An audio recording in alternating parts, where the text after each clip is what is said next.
The first word out of her mouth wasn't my name. It wasn't hello. It wasn't even how are you. It was where's my money? No pause, no breath, just the same entitlement that had poisoned my entire childhood. I didn't answer immediately. Silence is a weapon, and I've learned how to sharpen it. She mistook my quiet for weakness. She always had. I used to think my mother loved me. Maybe she did, once, when I was small, when I was useful for photographs and bragging rights. But somewhere between my father's death and my brother's first tantrum, her love mutated.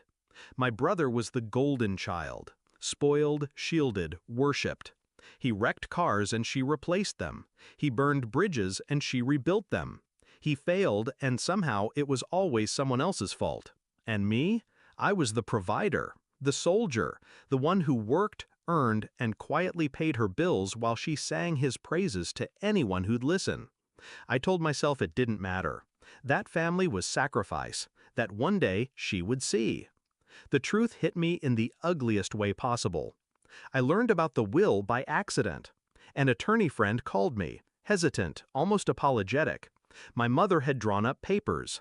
Everything was going to my brother.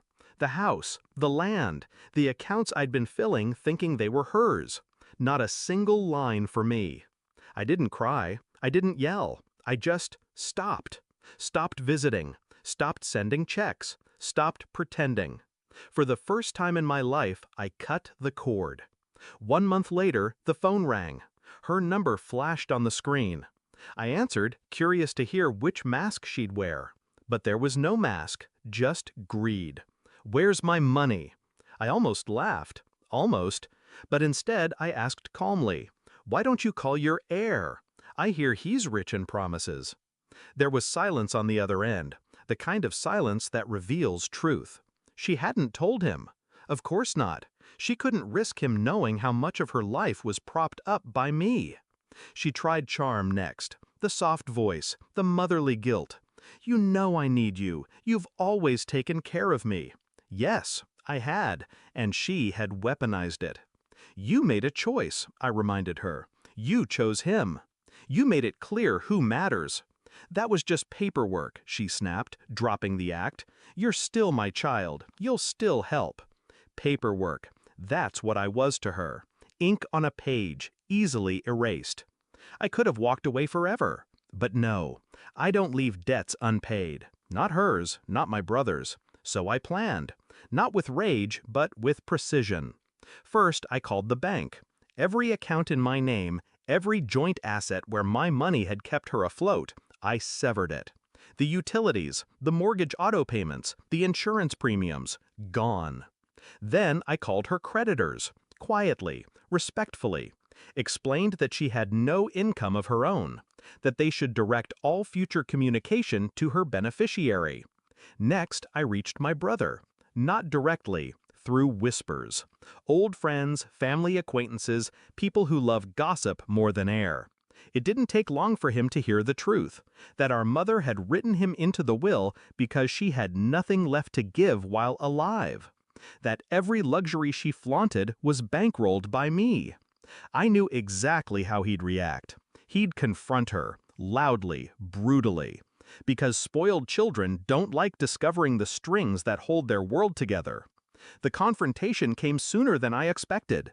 She called again, voice trembling, not with sadness, but with rage. How dare you, she spat. He thinks I've lied to him. He thinks I'm broke. He's furious.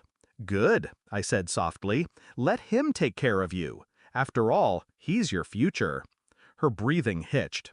For the first time, I heard fear, real fear. Because she knew the truth, my brother wouldn't lift a finger for her unless there was something in it for him. And she had already promised him everything. The last time we spoke, she didn't yell. She begged. Please, just a little help, until things settle. I pictured every birthday she'd forgotten. Every graduation she'd skipped. Every time she'd told me to be grateful while she handed my sacrifices to him. And then I pictured her will, her betrayal, written in black and white. No, I said simply. Consider it practice. You wanted me erased from the end of your life.